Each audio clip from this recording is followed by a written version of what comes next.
one of the main reasons why I got into training dogs is because at one point I was training my Huskies, and people would come ask me while I was out with my Huskies, or friends and family, they'd say, "How did you get the dog to act so well?" And I would say, just working with them, I just train them.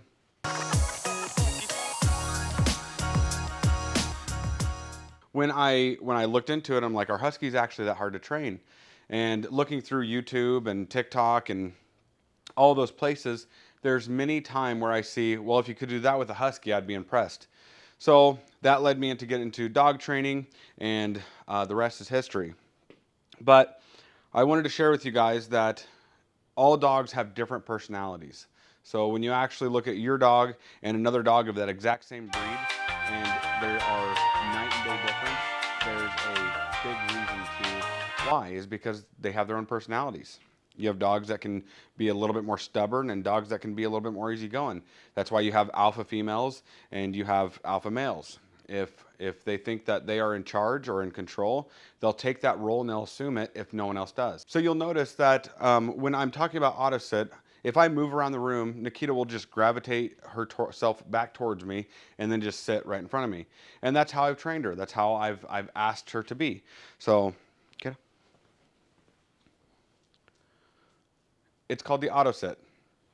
So no matter what I do, she's going to come and she's going to sit directly in front of me or at my side. And that is how she is trained. So let's take a look at how to get the auto sit. So if I'm walking, okay,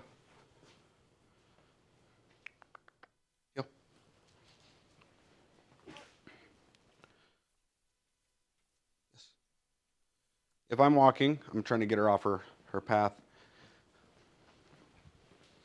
The minute that she will come to me, yes, I will reward that because that's the exact behavior I want.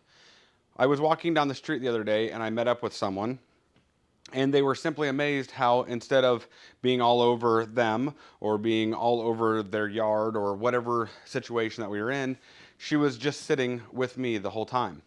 And that is because I conditioned her to be that way. She just knows it's probably best if I just go sit right in front of dad. Yes.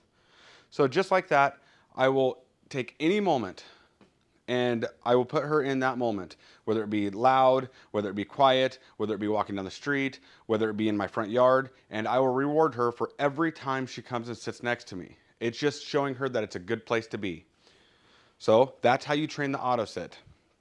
So I'm going to walk around. I'm going to come off camera for just a second, get her off camera, and I'm going to come back around. Yes.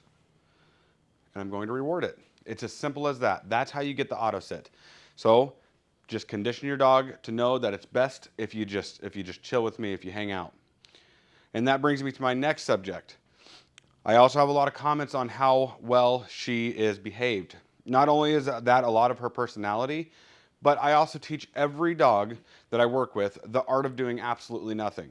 If you're trying to sit on your couch and watch a series and the dog is jumping up on you, jumping on the couch, moving around all the time, that can be super annoying. So what I condition them to do, and every dog I work with, I tell the owners that just the art of doing nothing is perfect.